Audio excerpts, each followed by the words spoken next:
And welcome back to the Monday Report. You're just in time for the Monday Report Town Hall session. Now we are in Trans Nzoia County, Kitale to be specific, and we're having a very important conversation. We're calling this the Farmers Forum, and we're going to speak specifically about maize farming. Did you know that more than 300 million people across the globe depend on maize as a staple food and animal feed as well? But there's been challenges. Farmers are reporting up to 60% loss. Why? Because of the unpredictable weather patterns and also pests, from the stem borer to the fall armyworm. Is there a solution? That's why we're talking about Tella maize. We'll find out. What is Tella maize? Is it the long-lasting solution? Is it GMO? Is it safe for the people or not? The farmers are here with me tonight, and we're very grateful for them making time and speaking to us on their lived experience plus what they've seen over time. But I also have a panel of experts here, starting from my immediate right. Honorable Dr. John Mutunga is the chair of the Parliamentary Committee on Agriculture, also the Member of Parliament for Tigania West. Thank you so much for making time.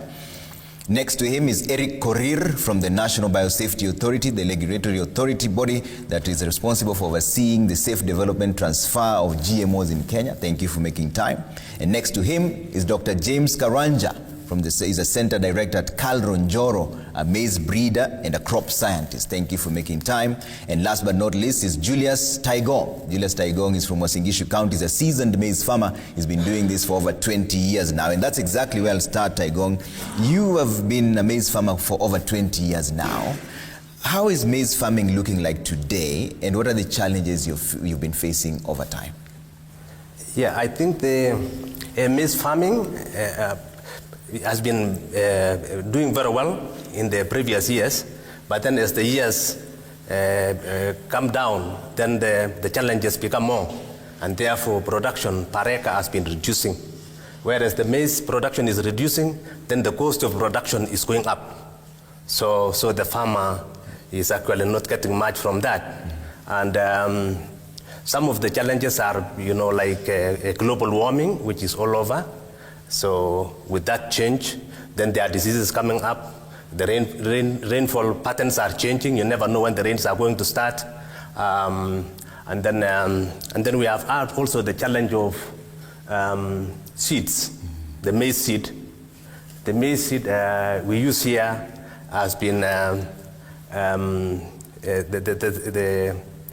we have been getting from Kenya seed, yeah. But all the time, our scientists have been trying to improve from 614, 6213. Now they have come up with this biotech improved maize, yeah. Which we think it will help us a lot in terms of reducing the effects of diseases. And of course, when you reduce the effects of diseases, then the cost of production comes down. The cost of production comes down, and that means you increase the profit to the farmer. Okay. Yeah. So and I think what we request is that this seed be availed to us farmers, and then gradually those who have decided to go into it, then they can start going into it, and those ones who still want to stick to the old one, then gradually they will learn from the other farmers. Okay. Yeah. Let me bring in Dr. Karanja on this. Taigon has mentioned something about climate change, and he called it global warming. That is being a challenge to them. When we spoke about Tella maize, and this has been developed to help the farmers deal with drought and pests, can you explain how this technology exactly works? Thank you, Trevor, and thank you, my fellow panelists and farmers, for joining. As you have already said, Trevor, we have been losing over 60% of our maize productions. Looking at why and who is the consumer of these 60%, we start with the drought. So several times we have been hit by drought. We also talk about the insect pests. We used to have the stem borer, now we have the fall armyworm. And I think, as the farmer has said, in the history of this country, the issue of the use of the pesticides in maize, it was never there before. But if you look at today, if there is any crop that a farmer is spending a lot of money with the pesticide is maize.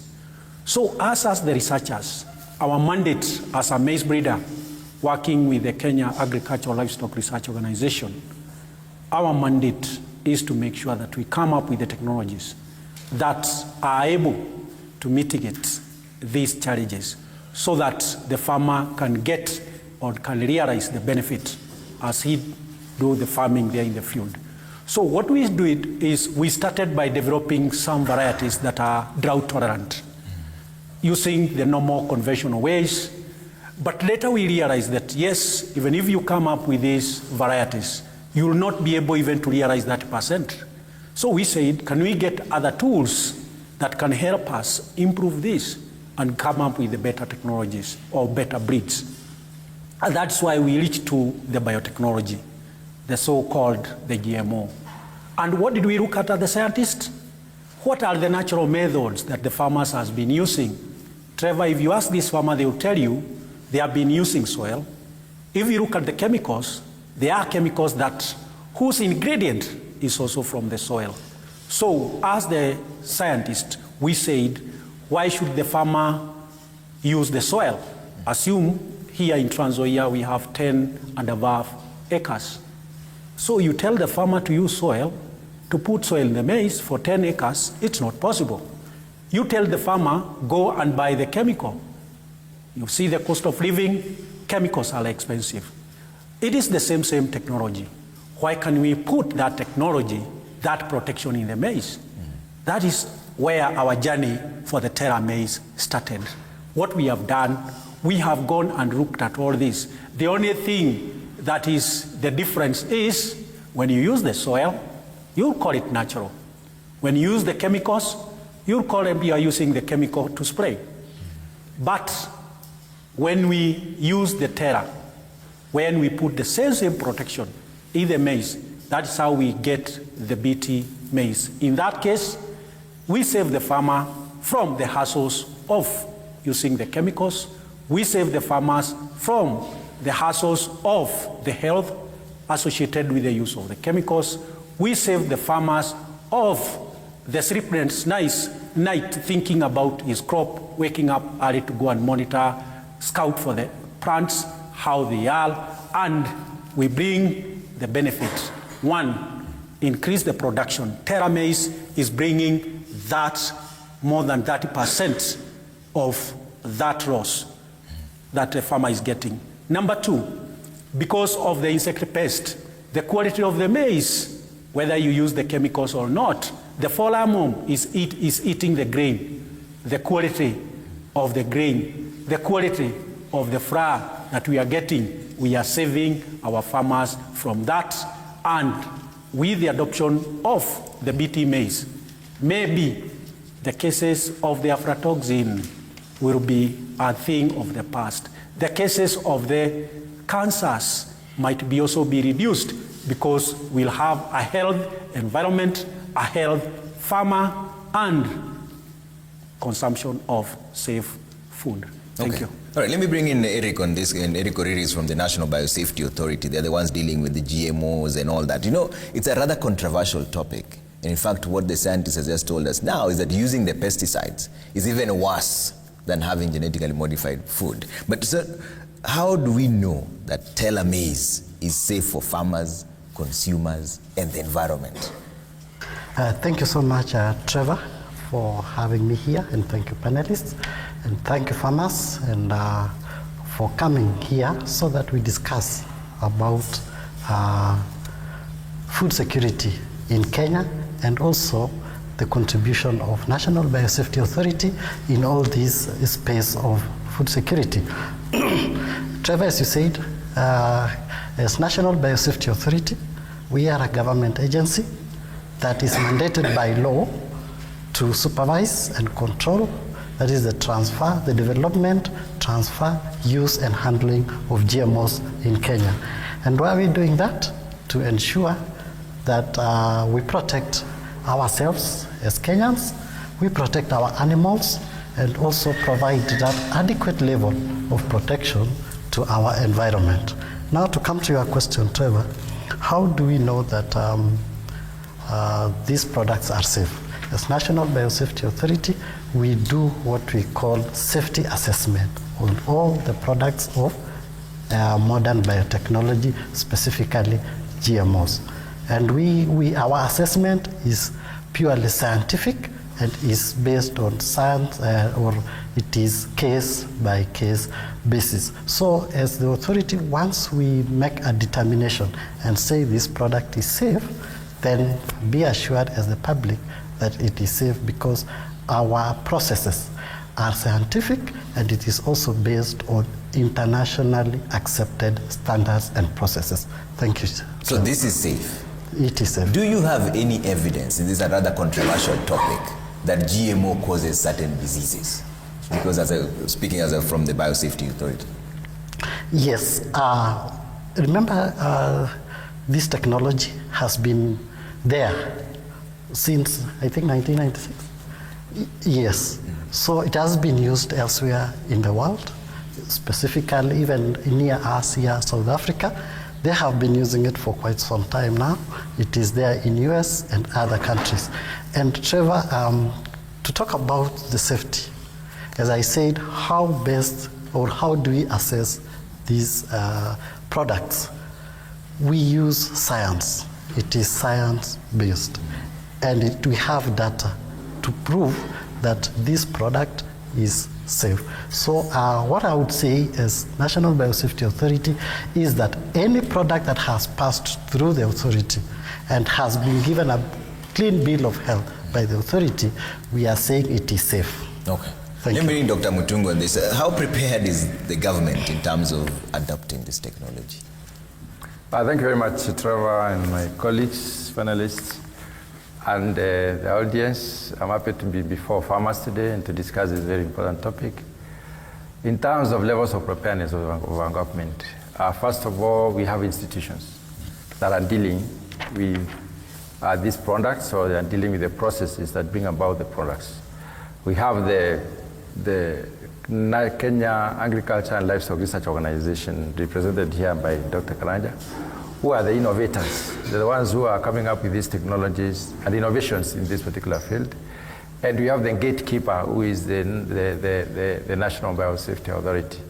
First of all, is to make sure these institutions have the capacity, first of all, to identify and isolate. We have been suffering ignorance for some time, and I think our fight against GMO has been,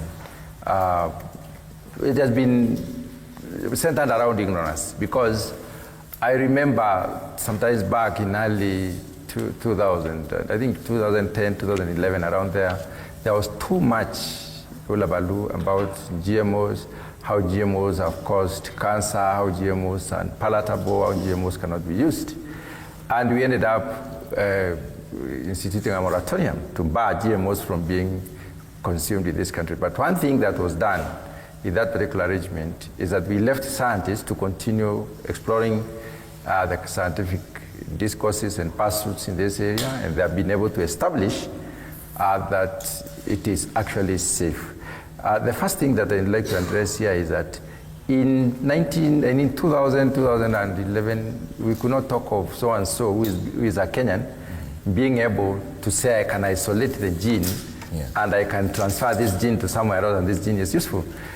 In terms of safety, and with the specific respect to this maize, the Tella maize, we are talking about a bacteria that has lived with us here. We have lived with this bacteria in the soil forever. People will agree with me that at one point in time, when you travel, you have tasted soil, and you never died. Nothing happened to you.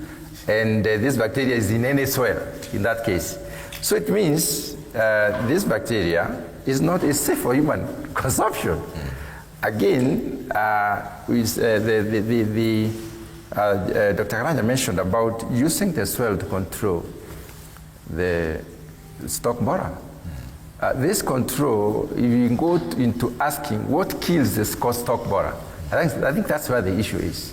What kills the stalk borer is that bacteria within the soil, the Bt. This Bacillus thuringiensis, I think that's the name, is the bacteria that we find in the soil. It's the one that we sprinkle on the crop, and then these armyworms or the stalk borers, the worms chew it and they die. And scientists have proven that they die because there is something within that particular bacteria that affects the alimentary canal, so they cannot swallow. They die. They are choked. So the fact that we have eaten the soil and the bacteria is found in the soil and we've never been sick, it means it is safe, first and foremost. Secondly, we have the gatekeeper who has to go through the analytical process. First of all is to ask ourselves as a country, do we have the capacity to test? Yes, we do. Do we have our sons and daughters endowed in this particular domain of knowledge? Yes, we do. So if we have the capacity, technical capacity, and the professional capacity, and the institutions that are working, then we are safe as a country. Then we're safe. Let me bring in some farmers. How many farmers have questions about this Tella maize that I'm talking about? Raise a show of your hands. Yes, there are 3 of them. Let's hear from all the 4 of them first before I come to Dr. Tarus here. Let's pass the microphone back there. There's a lady behind you. Just ask the question. Yes, sir. Pass the microphone back there. Then we hear from that lady there. Raise your hand so that he sees you. Yes. Let's start with you. Anza na jina tafadhali. Then your question or comment. Thank you. My name is Chepkemoi Lois from Wasingishu. I have a question for Dr. Njoroge. Now, you telling us about Tella maize. All along, we've been testing these other varieties. Now, how much should we expect per acre in terms of production?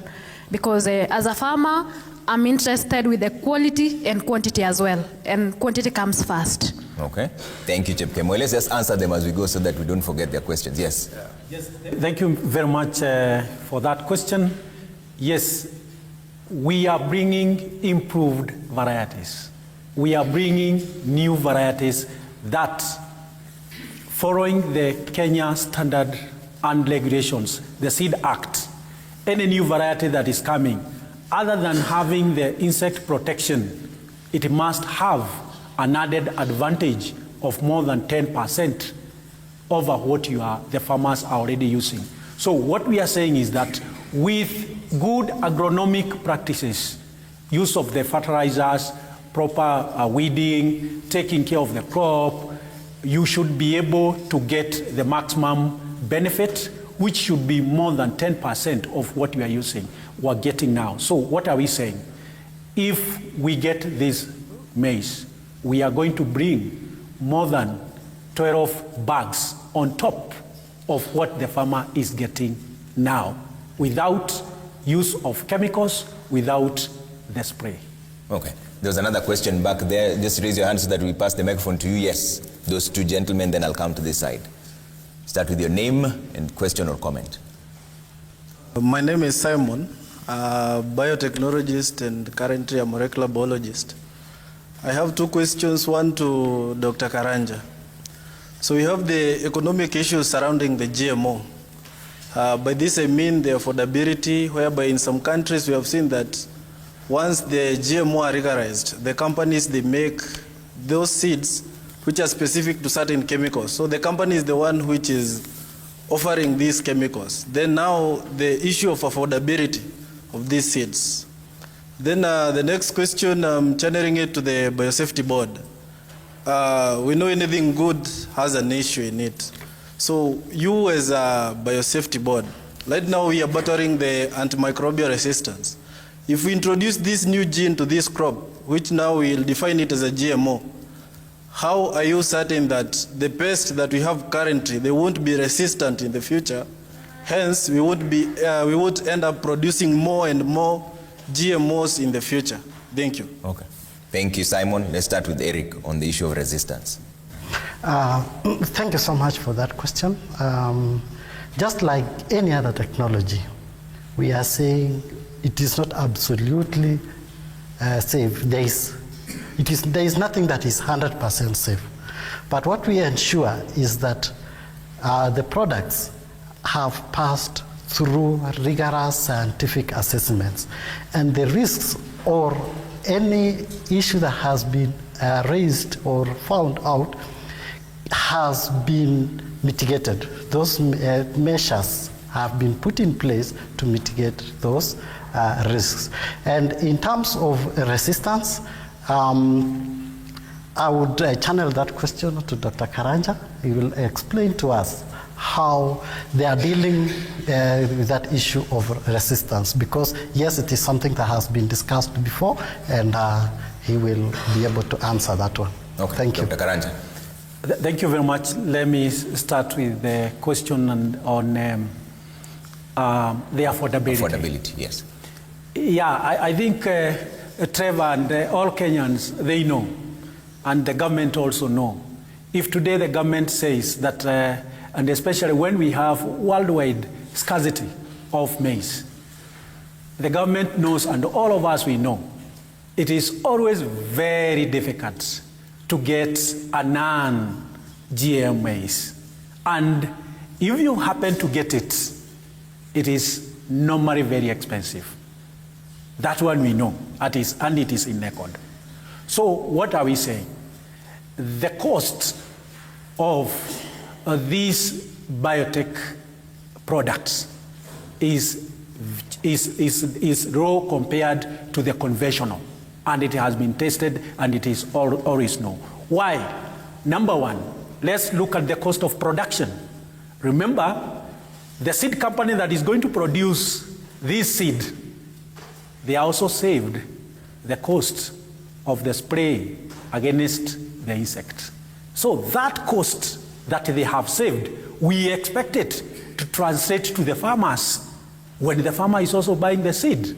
The seed must be raw. So the cost of the seed, of course, we know. With the BT maize, it must be reduced. Number two, when the farmer is also growing this maize there in the farm, we have saved the farmer the cost of also using the pesticide. So what are we also saying? When the farmer gets, and remember, we are not also saving the farmer from the cost, we are also guaranteeing the farmer an increased yield compared to what the farmer was getting before. So what are we saying? When it comes to their affordability, again, the cost of production by the farmer will go down. The quantity at the farmer's level will increase. The affordability of this maize or the grain, we also expect it to be also raw. So those are the mathematics that we are supposed to do. Let me come to the question on the resistance. Yes, it is true. And insects are known to develop resistance.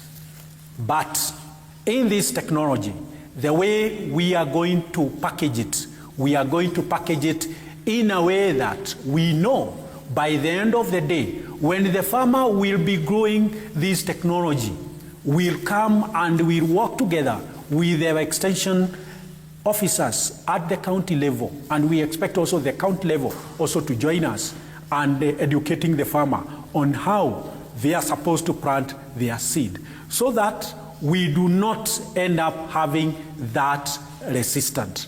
So that one is well packaged, and the farmers will be informed very well in making sure that in future we do not have again to go back to the drawing board. We'll only go back if there will be a new pest that is not being catered by our technology. We'll just come and do, just like the way we did the COVID-19.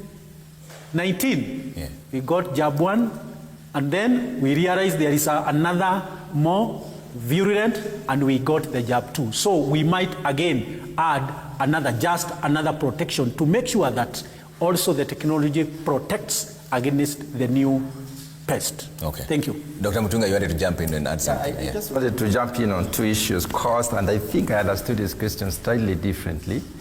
First of all, going back to the question on companies helping prevail seed and then bringing in costs in terms of chemicals. This technology is not developed out there. It's not an import. This technology is developed by Kenya Agriculture and Livestock Research Organization, which is Kenyan. So it's domiciled in the country, in the government. So there is no one from outside who is likely to come in and bring other issues. The other issue is that we have actually held back as a country because we are very skeptical, and it's okay to be skeptical, but when you become overly skeptical, you also incur the cost by delay. You postpone a lot. If you postpone marriage for 10 years, then you will be very old when you have your very young children. So let's not continue being skeptical on a science that has already been proven. We were skeptical on the initially introduced genetically modified organisms because they were not done by Kenyans.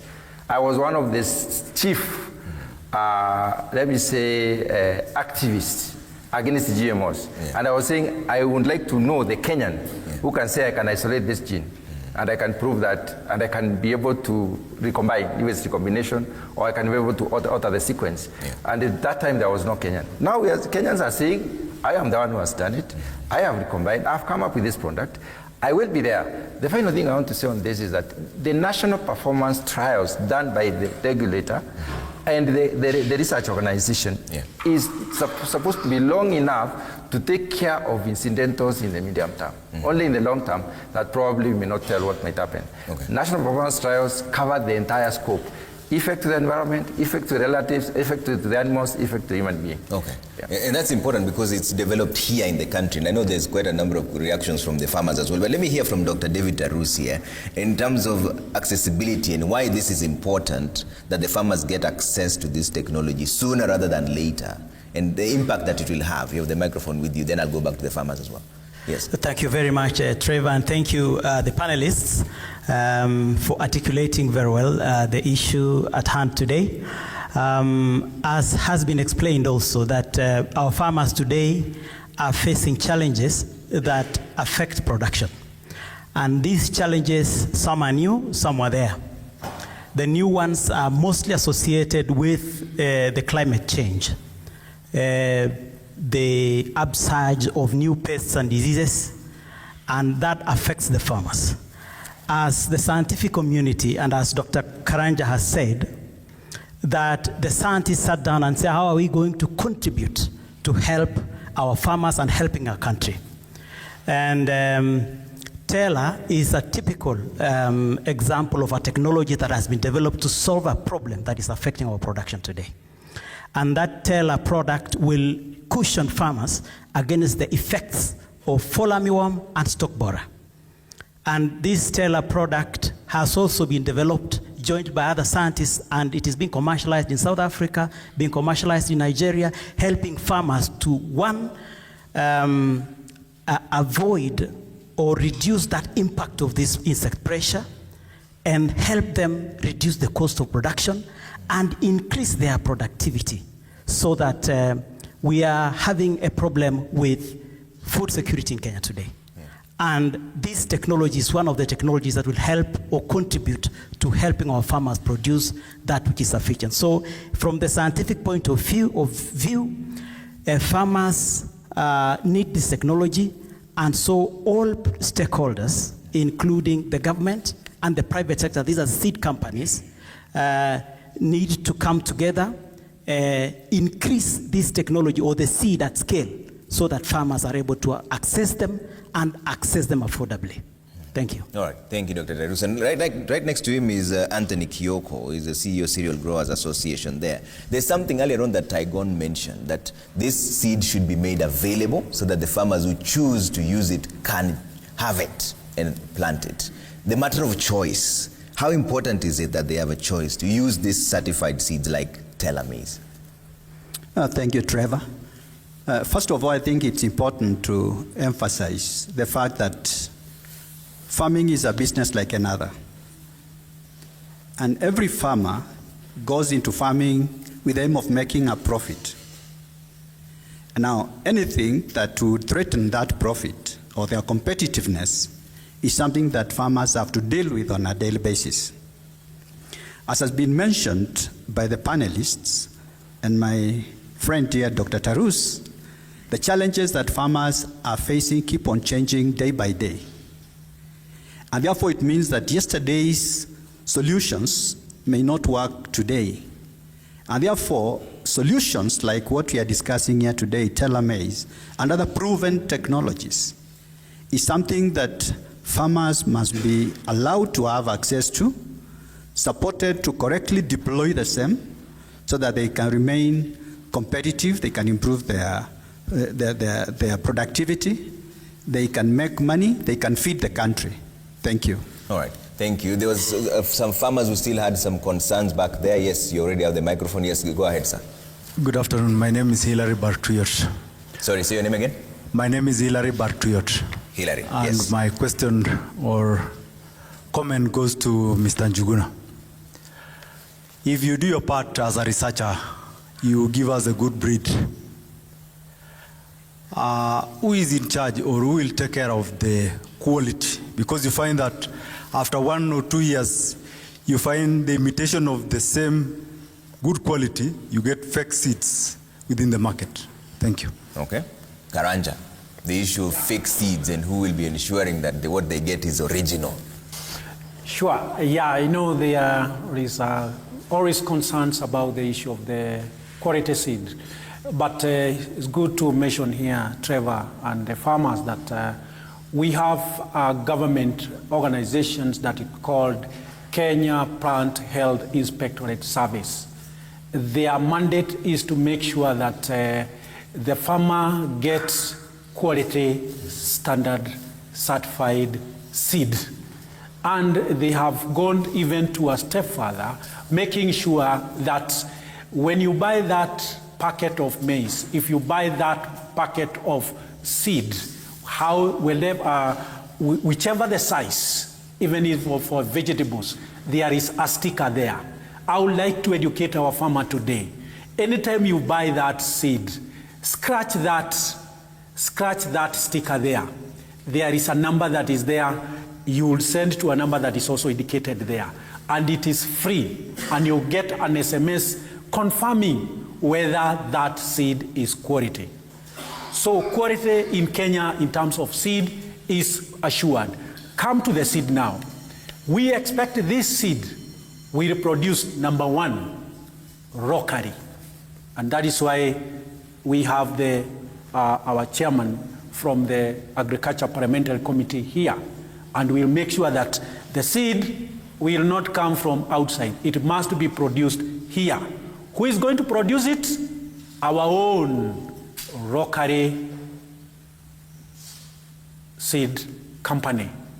Who are those? Who are the seed growers?